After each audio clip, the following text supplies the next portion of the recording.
कहानी को अंत तक सुने और एक सब्सक्राइब ज़रूर कीजिए।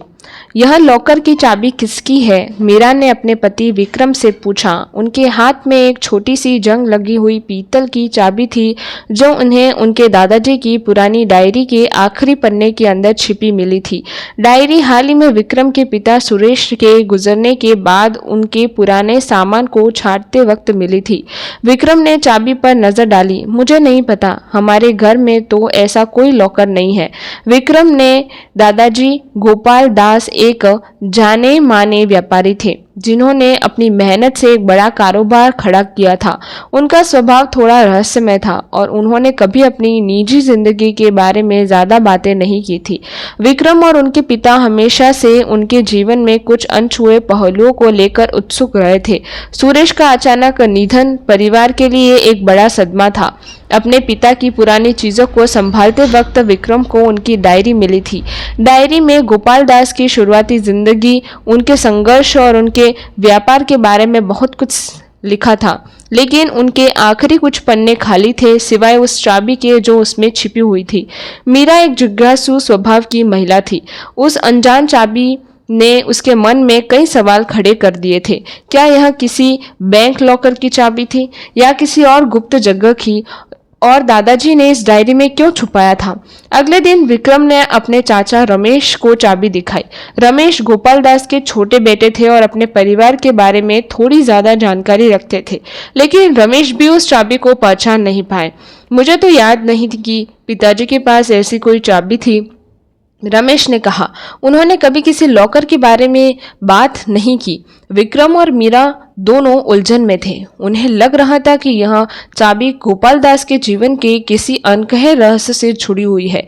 कुछ दिनों बाद विक्रम को अपने दादाजी के पुराने कागजात में एक रसीद मिली। यह रसीद एक पुराने बैंक लॉकर की थी और उस पर गोपाल दास का नाम लिखा था। रसीद पर दी गई तारीख कई साल पुरानी थी। विक्रम और मीरा ने तुरंत उस बैंक में जाने का फैसला किया। बैंक अब थोड़ा जर्जर हो चुका था, लेकिन लॉकर की सुविधा अब भी वहां मौजूद थी। उन्होंने बैंक मैनेजर को रसीद और चाबी दिखाई।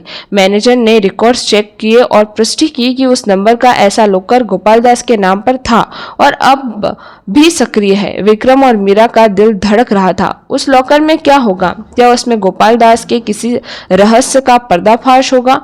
बैंक मैनेजर उन्हें एक छोटे से कमरे में ले गया जहां लॉकर रखे हुए थे। उन्होंने उस विशेष लॉकर को खोला और अंदर एक छोटा सा धातु का बक्सा मिला।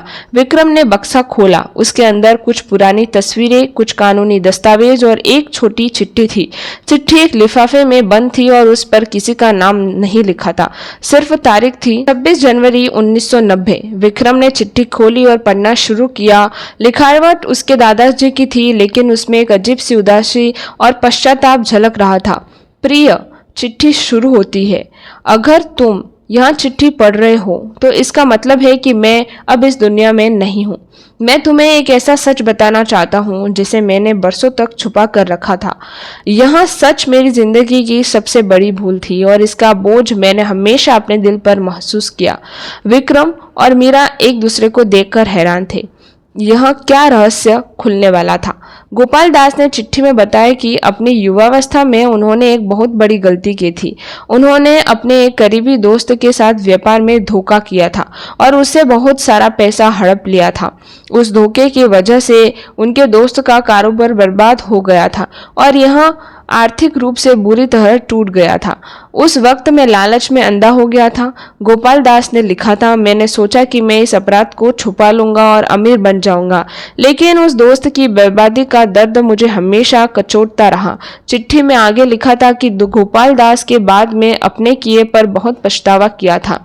उन्होंने उस दोस्त को ढूंढने की बहुत कोशिश की, लेकिन वह कहीं चला गया था और उसका कोई पता नहीं चला। यह लॉकर मैंने उसी वक्त बनाया था। गोपाल दास ने लिखा था, इसमें वह सारा पैसा रखा है जो मैंने उस धोखे से कमाया था। मैं हमेशा यह चाहता था कि यह पैसा उस दोस्त या उसके परिवार तक पहुंचे ताकि मैं अपने पाप का पश्चाताप कर सकूं। चिट्ठी के साथ कुछ कानूनी दस्तावेज भी थे जिनमें उस दोस्तों का नाम और आखिरी ज्ञात पता लिखा था। गोपाल दास ने यह भी लिखा था कि अगर वहाँ दोस्त न मिले तो इस पैसे को किसी चैरिटी में दान कर दिया जाए जो ज़रूरतमंदों की मदद करती हो। विक्रम और मीरा चिट्ठी पढ़कर सन्न रह गए। उन्हें दादाजी, जिन्हें उन्होंने हमेशा एक ईमानदार और सफल व्यक्ति माना था, उनके अतीत में एक ऐसा काला सच छुपा हुआ था जिसे बारे में उन्होंने कभी सोचा भी नहीं था। यह क्या था? मीरा हकलाते हुए बोली। दादाजी ने एक बहुत बड़ी गलती की थी, विक्रम ने कहा। उसकी आवाज में दुख और हैरानी का मिश्रण था। उस लॉकर में रखी तस्वीरों में उन्होंने गोपाल दास और उनके उस दोस्त की युवावस्था की एक तस्वीर मिली थी। दोनों साथ में मुस्कुरा रहे थे और उसकी दोस्ती गहरी लग रही थी। उस तस्वीर को देखकर विक्रम को और भी दुख हुआ। विक्रम ने तुरंत अपने चाचा रमेश को फोन किया और उन्हें सारी बात बताई। रमेश भी सुनकर हैरान रह गए। उन्हें अपने पिता के इस पहलू के बारे में कोई जानकारी नहीं थी। अगले कुछ दिनों तक विक्रम, वीरा और रमेश ने मिलकर उस दोस्त या उसके परिवार को ढूंढने की कोशिश की जिसका नाम चिट्ठी में लिखा था। उन्होंने पुराने रिकॉर्ड्स खंगाले, अखबारों में विज्ञापन दिए और हर संभव कोशिश की, लेकिन उन्हें कोई सफलता नहीं मिली। अंत में उन्होंने फैसला किया कि गोपाल दास की इच्छा का सम्मान करते हुए उस पैसे को एक ऐसी चैरिटी में दान कर दिया जाए जो जरूरतमंद लोगों की मदद करती हो। उन्होंने एक ट्रस्ट बनाया और इस लॉकर में रखे सारे पैसे उस ट्रस्ट को सौंप दिए। इस प्रक्रिया में विक्रम को अपनी दादाजी के बारे में एक नई सच्चाई पता चली। उसने सीखा कि हर इंसान गलतियां करता है और अतीत में बोझ को छुपा कर रखने से वह और भारी हो जाता है। महत्वपूर्ण यह है कि हम अपनी गलतियों को स्वीकार करें और उनका पश्चाताप करने की कोशिश करें, भले ही उसमें कितना भी वक्त लग जाए। उन्हें यह भी एहसास हुआ कि विरासत सिर्फ धन और संपत्ति नहीं होती, बल्कि यह हमारे पूर्वजों के कर्मों और उनके जीवन के सबक भी होते हैं। गोपाल दास ने अपनी गलती को छुपाने की कोशिश की, लेकिन अंततः सच्चाई सामने आ ही गई और उस सच ने अपने परिवार को एक महत्वपूर्ण नैतिक सीख दी। उसने लिए एक सिर्फ पुरानी वस्तु नहीं थी, बल्कि उसके दादाजी ने अनकहे सच और पश्चाताप की याद लिखी थी। यह उसे हमेशा याद दिलाती रहेगी कि ईमानदारी और नैतिकता जीवन में सबसे महत्वपूर्ण है और किसी भी गलती का बोझ अंततः हमें ही उठाना पड़ता है। उस दिन विक्रम ने अपने बच्चे अनन्या और आयुष को अपने दादाजी की कहानी सुनाई।